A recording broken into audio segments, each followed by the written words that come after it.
Hello class 10th एनालिस students. तो दोस्तों कैसे हैं आप लोग।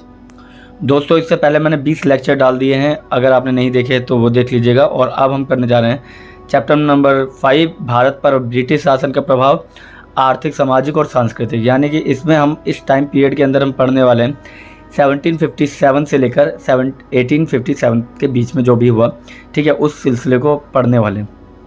ठीक है, तो बात करेंगे यहाँ पे सबसे पहले हम इस कॉलम की। इस कॉलम में लिखा क्या है, देखिए 18वीं शताब्दी में ना संसार में एक बड़ी संख्या में महत्वपूर्ण घटनाएं होने लगी। जैसे फॉर एग्जांपल सबसे बड़ी इसके अंदर जो मेन घटना थी वो थी औद्योगिक क्रांति, जो कि इंग्लैंड में हुई थी। वह धीरे धीरे यूरोप के अन्य देशों में भी फैली और इंग्लैंड जो था ना, उसने औद्योगिक क्रांति के बारे में अपने आप को समुद्र से और व्यापार मार्गों को जोड़ दिया।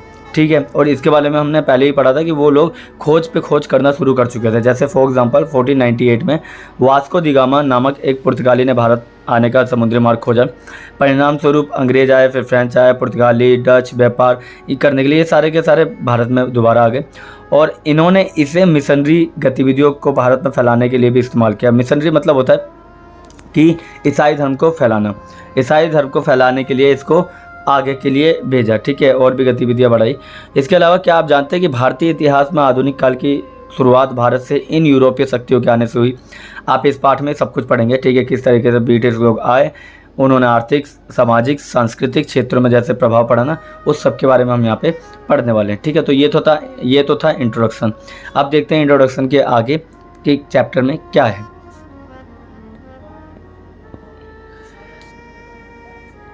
देखिए, इसे पढ़ने के कुछ उद्देश्य है। पहले तो यह है कि ब्रिटिश लोगों के भारत में आने के कारणों पर चर्चा करेंगे हम इस चैप्टर में।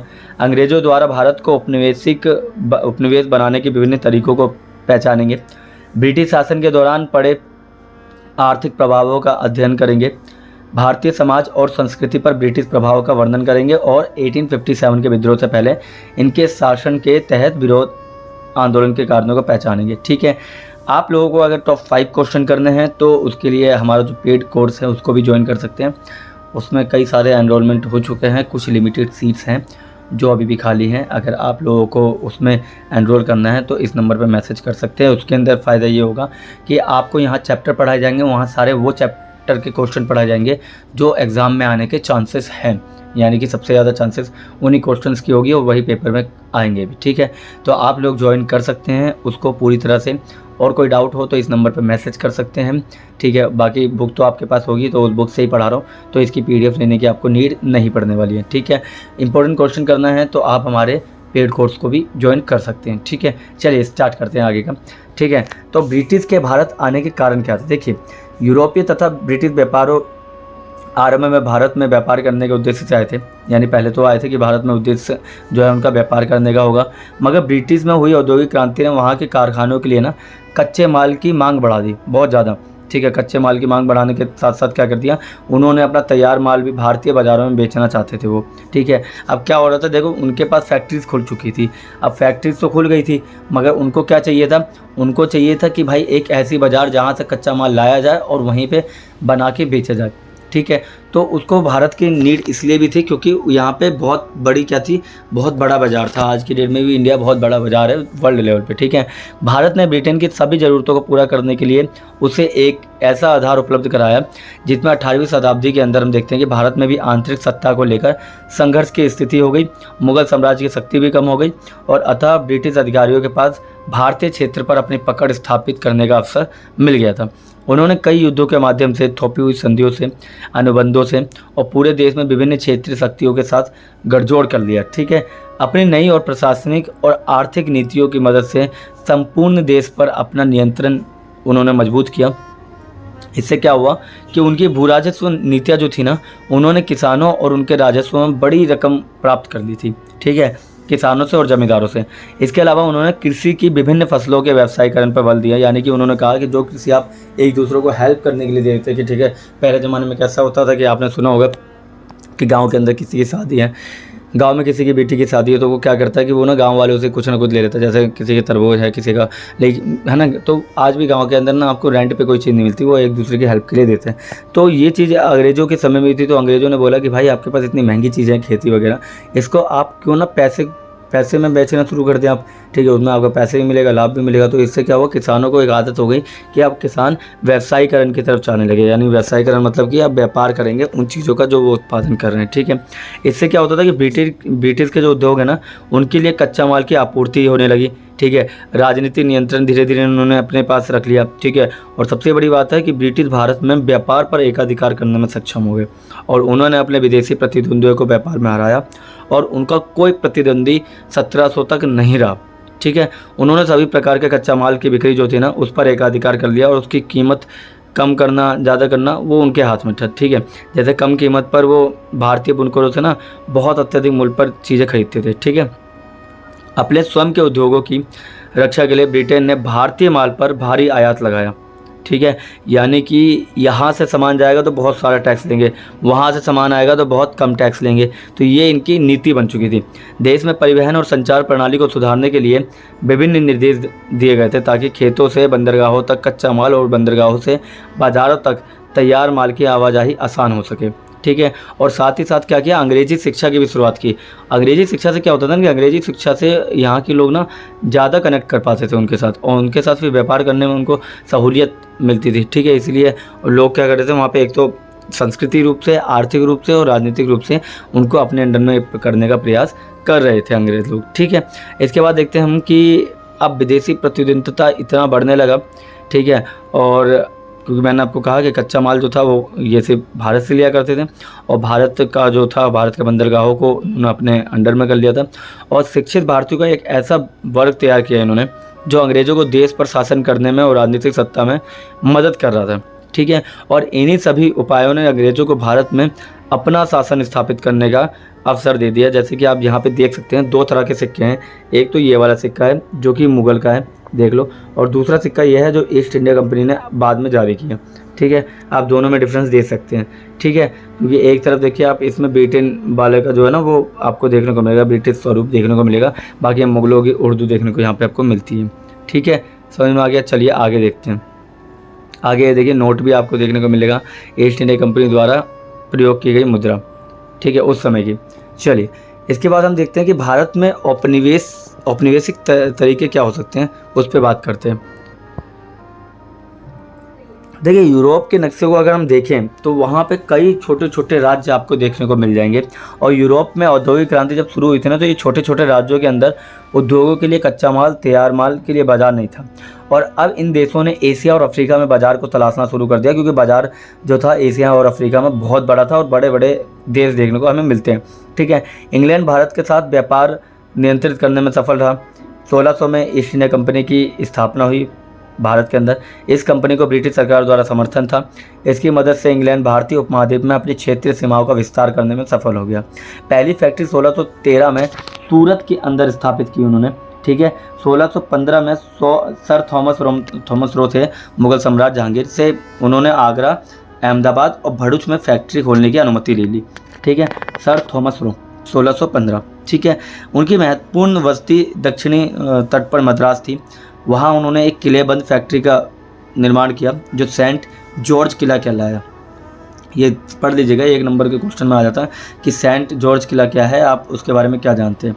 कंपनी ने यह पहली मालिकाना जीत हासिल की थी और भारत की धरती, ठीक है, धीरे धीरे कंपनी और अपने व्यापार का विस्तार करने लगी। और उस समय तक कंपनी भारत में अच्छी तरह से स्थापित हो गई और वह भारत से अन्य प्रतिद्वंदी यूरोपीय शक्ति का उन्मूलन करने में सफल रही। यानी कि अब ईस्ट इंडिया कंपनी का क्या हो गया था कि ईस्ट इंडिया कंपनी भारत में आई और भारत में आने के बाद में उन्होंने सोचा कि ऐसा करते हैं, पहले तो यहाँ राजा महाराजाओं को ना अपना बनाया जाए, और अपना बनाने के बाद क्या होगा, जो बाहरी ताकतें हैं जैसे फ्रेंच हो गया, डच हो गया, स्पेनिश हो गए, इनको मार मार के भगाया जाए। और ऐसे ही उन्होंने किया और फाइनली 1600 के बाद इनका प्रभुत्व हमारे समाज पर बहुत ज़्यादा देखने को मिलता है कंपैरिजन टू अदर कंट्रीज़, ठीक है। अदर यूरोपियन कंट्रीज़ थी जिन्होंने भेजा था, उनको भी देखिए, उनको भी बाज़ार चाहिए था, इनको भी बाज़ार चाहिए था। और अब आप बोलेंगे कि सर इनमें क्या ताकत थी जो वो इन्होंने भारत से इनको खदेड़ दिया, ठीक है। तो उनके पीछे का कारण ये है कि सिर्फ एक देश नहीं था गुलाम, क्या आप बोलोगे सिर्फ भारत, मलेशिया, सिंगापुर, चाइना, ठीक है, मालदीव कुछ समय का।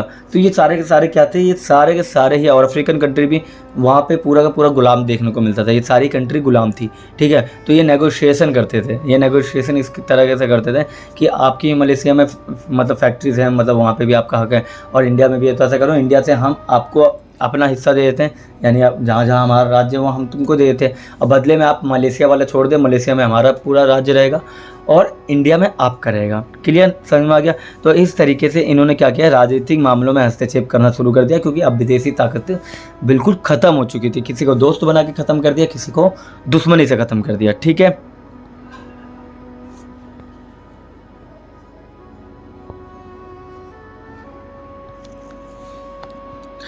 इसके बाद हम देखते हैं कि इसी बीच में 19वीं शताब्दी के बीच में भारत के नक्शे को अगर हम देखें तो उसमें क्या था, वो अलग अलग जगह पे आप देखेंगे कि ब्रिटिश प्रभाव बहुत ज़्यादा देखने को मिलता है। कई छोटे कई बड़े राज्य आपने देखे होंगे इसी बीच में, और इन राज्यों के अपने स्वयं के शासक होते थे, अर्थव्यवस्था होती थी, भाषा होती थी, संस्कृति होती थी, और एक दूसरे के साथ हमेशा युद्ध करते थे। तो आश्चर्य की बात यह है कि यूरोपीय शक्तियों के विशेष रूप से ब्रिटिश के लिए एक समान शिकार बन गया, यानी आसान शिकार ये बन गया कि अब इनको ये था कि एक दूसरे को लड़ाओ और बदले में पूरा राज्य पाओ, ठीक है। इस तरह की पॉलिसी ने इन्होंने क्या कर दिया, इसी में इन्होंने प्लासी लड़ा 1757 में, बक्सर लड़ा 1764 में, और इससे जो अंग्रेज़ थे ना वो बहुत ज़्यादा ताकतवर हो गए, ठीक है। और भारत में इनका एक प्रॉपर शासन हमें देखने को मिलता है, और इस शासन ने क्या कर दिया कि इस शासन ने आने वाले समय में बिल्कुल परिवर्तन ला के रख दिया। जैसे फॉर एग्जांपल इन लड़ाइयों के माध्यम से ब्रिटिश राजनीतिक सत्ता के एक लंबे युग की शुरुआत हो चुकी थी। प्लासी की लड़ाई बंगाल में अंग्रेजों ने जीती थी और उन्होंने मीर जाफ़र को बंगाल का नवाब बना दिया। अब मैं प्लासी के वॉर के बारे में आपको बताता हूँ थोड़ा सा। देखिए प्लासी ना आज की डेट में बंगाल के अंदर,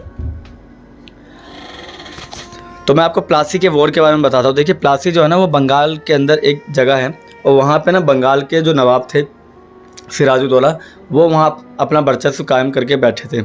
अब वहाँ पे रॉबर्ट क्लाइव जो थे अंग्रेज, उनसे उनकी ज़्यादा खास बनी नहीं, क्योंकि उनको पता चल गया था ये सिर्फ लूटने के लिए आए, और इसीलिए उन्होंने उनसे युद्ध करने की युद्ध करने का आदेश दे दिया। और इससे क्या हुआ, युद्ध तो हुआ मगर उसमें इनके सेनापति मीर जाफ़र ने क्या कर दिया, धोखा दे दिया। और धोखा देने के बाद क्या किया, मीर कासिम थे, मीर कासिम ने धोखा देने के बाद क्या दिया कि वो अगला नवाब बन गया, और इसके बदले में उन्हें 24 परगना का क्षेत्र देना था राजा को, ठीक है। मगर जब वो उसी को भी नहीं दे पाया तो उसके बाद हम देखते हैं कि उसका ही जो उसका जो अगला जो उसका दामाद, ठीक है, जब वो नहीं दे पाया तो उसके दामाद को बैठा दिया गया मीर कासिम को, जिसने पूरी तरह से क्या कर दिया, मीर कासिम ने पूरी तरह से अपने आप को वहाँ बंगाल का नवाब घोषित कर दिया। मगर अंग्रेज़ों ने ज़्यादा दिनों तक उसको भी नहीं रखा, और फाइनली 1764 के बक्सर के युद्ध में उनको भी हरा दिया, ठीक है। उसके बाद आप ये देख सकते हैं कि ये जो ऑरेंज कलर की लकीर आपको देखने को मिल रही है, उसके बाद आप ये जो ऑरेंज कलर की लकीर देख रहे हैं यहाँ पे, ठीक है, ये देखिए, इसके अंदर ब्रिटिश का पूरी तरह से वर्चस्व आ गया था।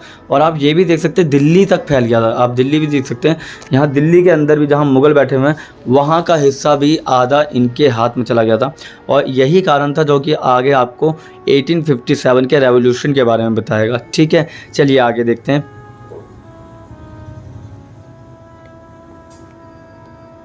आगे मैंने आपको बताया कि बादशाह आलम द्वितीय के साथ मिलकर अंग्रेज़ों के खिलाफ 22 अक्टूबर 1764 में बक्सर नामक जगह पर एक लड़ाई हुई, जिसमें मैंने कहा था कि आपको मीर जाफ़र जो था, जो कि सिराजुद्दौला का सेनापति था, जिसने धोखा दिया था, और वो नवाब बना। और उसके बाद जब वो भी नहीं कर पाया, पूरी तरह से अपना वर्चस्व नहीं स्थापित कर पाया, तो अंग्रेज़ों ने उसको उठाया और उसको फेंका, उसकी जगह पे बैठा दिया किसे, एक कठपुतली, जो कि उसका दामाद था। मगर अब जो दामाद था ना वो भी समझदार हो गया था, और 1764 में दामाद ने क्या किया, कई सारी छोटी रियासतों को मिलाकर उसके खिलाफ यानी अंग्रेज़ों के खिलाफ क्या कर दिया, युद्ध छेड़ दिया। और इस युद्ध ने क्या किया, इसने एक निर्णायक इतिहास बना दिया। इतिहास ये था कि 22 अक्टूबर 1764 में जब बक्सर में युद्ध हुई तो नवाब जो था उसकी हार हुई और अंग्रेज़ दोबारा जीत गए। और अंग्रेज़ों के जीतते ही अंग्रेज़ों ने बोला अब बहुत कर लिया, तुम लोगों को कठपुतली की तरह काम करा लिया, अब हमको चाहिए फुल इज्जत और अब हमको चाहिए नवाब की गद्दी। और नवाब की गद्दी मिलने के बाद अंग्रेज़ों ने पूरे बंगाल को अपनी तरीके से चलाना स्टार्ट कर दिया। अब ये था कि अंग्रेज़ों ने सफलतापूर्वक बंगाल पर नियंत्रण कर लिया, फिर भी संपूर्ण भारत में ब्रिटिश शासन स्थापित करने का एक सरल काम नहीं था। बड़ी संख्या में क्षेत्रीय शक्तियों ने अंग्रेज़ों की सीमा को विरोध भी किया, लड़ाई भी की। मगर ऐसे में एक चीज़ जो है कि भारतीय जो थे ना, भारतीयों ने कहीं ना कहीं अंग्रेज़ों की हेल्प करके भारतीयों को हराया। ठीक है, फिर से कह रहा हूँ कि बहुत सारे लोग ऐसे बोलते हैं, ठीक है। तो देखिए अंग्रेज़ों की गलती नहीं है, गलती यहाँ हिंदुस्तानियों की है, जो हिंदुस्तानियों ने सपोर्ट करके अंग्रेज़ों को जितवाया और अंग्रेज़ों ने ही उन हिंदुस्तानियों को हराया, ठीक है, समझ में आ गया। तो आज का लेक्चर यहीं तक, आगे का जो होगा वो आंगल ये पढ़ेंगे हम, आंगल मैसूर युद्ध, ठीक है, वो अगले लेक्चर में पढ़ेंगे। तब तक के लिए यहीं तक था, और अगर आपको किसी भी तरह की कोई भी डाउट, कोई भी प्रॉब्लम है तो नीचे दिए नंबर पर मैसेज कर सकते हैं। हाँ, फिर से कह रहा हूँ, पेड कोर्स आपको ज्वाइन करना है तो कर सकते हैं, वो सारे क्वेश्चन आपके एग्ज़ाम वाले ही कराऊँगा और अक्टूबर में पास होने की गारंटी मैं लेता हूँ अगर आप वो पेड कोर्स को ज्वाइन करते हैं तो, ठीक है। चलिए मिलते हैं किसी और वीडियो में, तब तक के लिए थैंक यू, धन्यवाद।